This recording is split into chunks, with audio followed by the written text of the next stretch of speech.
Adani ports के बाद अब बारी अडानी एयरपोर्ट्स की है।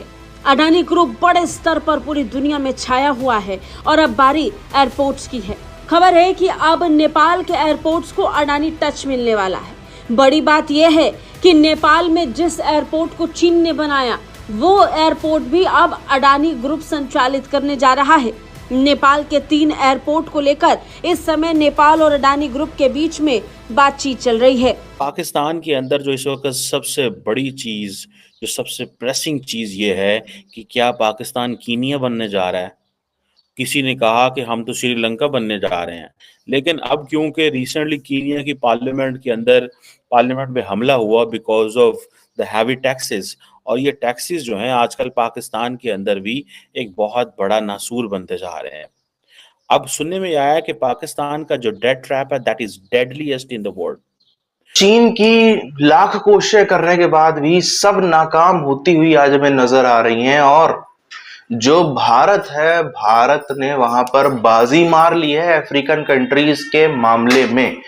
भारत ने इस समय इतने प्रयास करने के बाद भी काफी कुछ, कई जगह हम लोग सफल हुए, कई जगह चाइना के दबाव के चलते असफल भी हुए, मगर करते करते चाइना के प्लान सारे के सारे ध्वस्त हो गए। और आज जो मोटा मोटी बात निकल करके आ रही है, अफ्रीकन कंट्रीज को लीड करता हुआ इंडिया नजर आ रहा है। बल्कि विश्व तो ये तक कह रहा है, 2-4-5 नाम को छोड़ दे तो बाकी 90% जितने डेवलपिंग कंट्रीज हैं सबका नेता आज भारत बना हुआ है।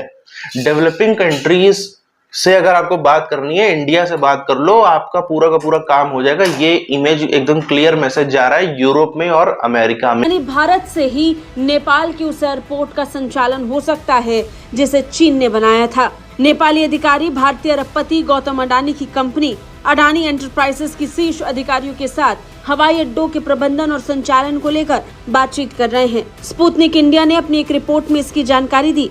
रिपोर्ट की माने तो नेपाली सूत्रों के हवाले से बताया गया कि अडानी एंटरप्राइजेस की सहायक company Adani airport holding limited यानी AAHL के वरिष्ठ अधिकारी नेपाली एजेंसी के निमंत्रण पर काठमांडू में नेपाल के नागरिक उड्डयन प्राधिकरण CAAN के साथ प्रारंभिक स्तर पर बातचीत शुरू कर चुकी है। चीन के एयरपोर्ट बनाने के बाद नेपाल को बड़ा झटका लगा। लुभावने वादे करके और बड़ी बड़ी डील्स दिखाकर चीन ने नेपाल के साथ एयरपोर्ट को लेकर डील की थी। एयरपोर्ट बनाया भी, लेकिन वहां से फ्लाइट्स नहीं उड़ी। एयरपोर्ट की इमारत खड़ी कर पूरी शोबाजी के साथ उद्घाटन करके चीन रफा दफा हो गया। नेपाल मुश्किल में पड़ गया, जिसकी वजह से उसे भारी नुकसान हुआ। चीनी अधिकारियों के साथ नेपाल ने बातचीत भी की, लेकिन कोई भरोसा या कोई उम्मीद नजर नहीं आई और अब नेपाल को भारत की याद आ रही है। इस दौरान अडानी ने नेपाल के हवाई अड्डे और ऊर्जा क्षेत्र में निवेश करने में रुचि जताई थी। रिपोर्ट में कहा गया कि नेपाली अधिकारियों ने हवाई अड्डे के संचालन के प्रबंधन के लिए बोली में हिस्सा लेने के लिए भारतीय कंपनियों को भी पेशकश की है। अडानी एंटरप्राइजेज ने इस बारे में कोई फैसला तो नहीं लिया, लेकिन समूह हवाई अड्डों के संचालन के लिए इस समय अपने दोस्त की तरफ देख रहा है। बता दें, नेपाल में जिन 3 हवाई अड्डों की तीसरी कंपनी को आउटसोर्स करने का फैसला किया है, उसमें चीन द्वारा वित्त पोषित और चीनी कंपनी द्वारा निर्मित पोखरा और गौतम बुद्ध हवाई अड्डा शामिल है। इस हवाई अड्डे के लिए दिए गए कर्ज की वसूली में चीनी बैंकों पर लूट के आरोप तक लगे हैं। चीन ने मनमानी तरीके से पैसा लगाया और वसूली के नाम पर नेपाल को ठग रहा है। क्वेश्चन ये है कि हमारा जो मौजूदा और साबका जितने भी कर्जा जाते हैं, ये हमें पाकिस्तान को एक डिफॉल्ट की तरफ लेके जा रहे हैं।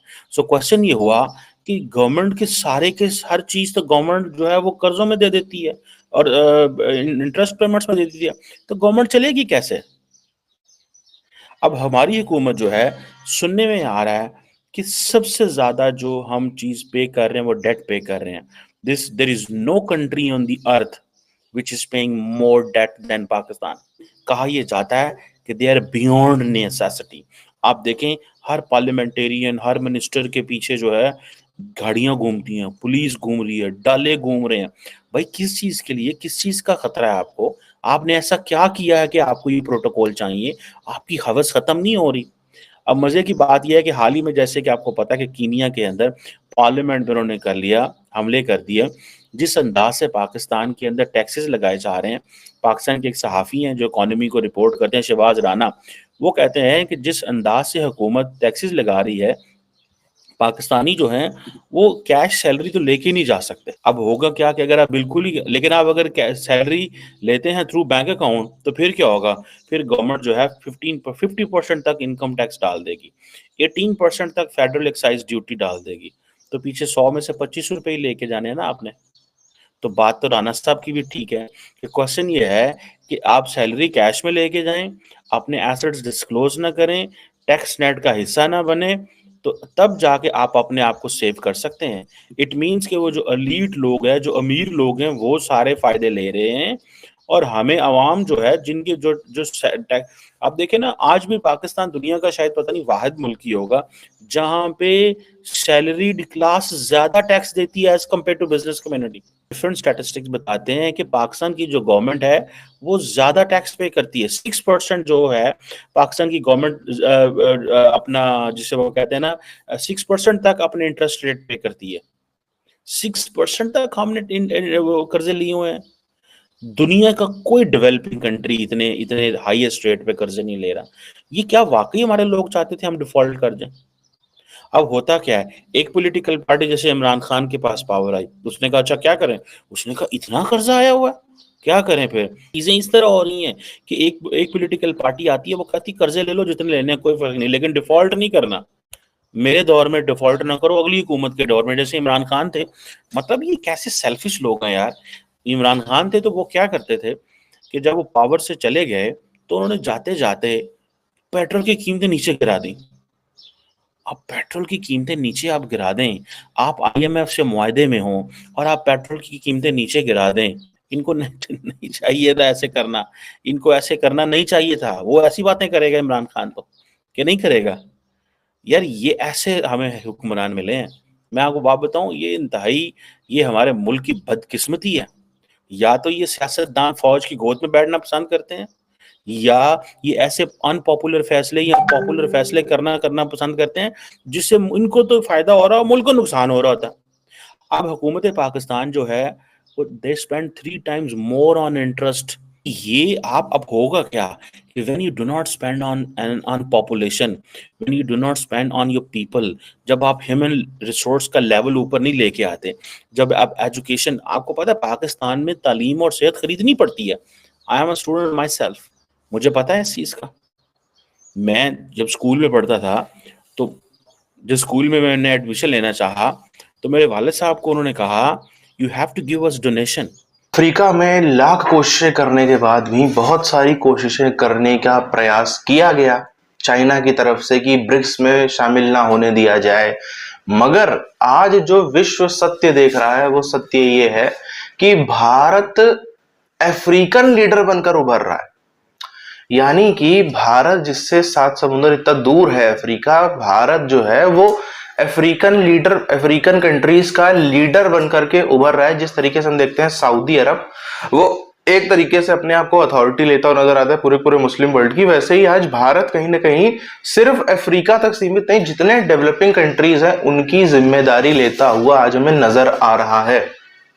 Most of the developing countries आज या तो भारत के पीछे खड़े हैं या भारत की हाँ में हाँ मिलाते हैं। इसके अलावा आपको 2-4-5 नाम को हटा दें तो बाकी सब आपको भारत के पीछे खड़े हुए ही नजर आएंगे। 2-4-5 है जो फॉर ऑब्वियस रीजंस भारत के विरोध करते हैं, मगर उनके अलावा बाकी सब जगह स्थिति वही है जैसी होनी चाहिए।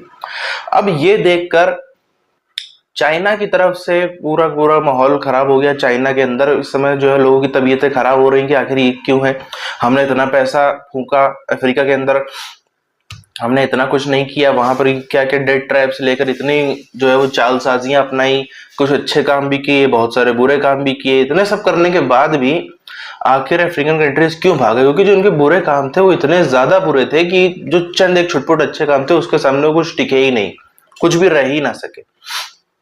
अब आप लोग सोच रहे हो अच्छे काम क्या होते हैं, जैसे कि भले ही पैसा दे करके किसी भी तरीके से, लेकिन जैसे श्रीलंका में, अफ्रीकन कंट्रीज में ये लोग जाके कुछ डैम्स बनवाते हैं, कुछ एक रोड बनवाते हैं, ब्रिज बनवाते हैं, सी पोर्ट बनवाते हैं, भले ही कुछ भी किया हो इन्होंने अपने फायदे जो भी, पर कहीं ना कहीं उससे आम पब्लिक को फायदा होता है। तो ये छोटा मोटा ही सही पर अच्छा काम तो है, मगर जो इनके बुरे काम है, जो डेट ट्रैप में फंसा देना, उस देश की इकोनॉमी को करप्ट कर देना, वहां के नेताओं को तरीके से भ्रष्ट बना देना, ये इतना खराब है कि उसके आगे इनकी अच्छाई कहीं से भी टिकती ही नहीं है।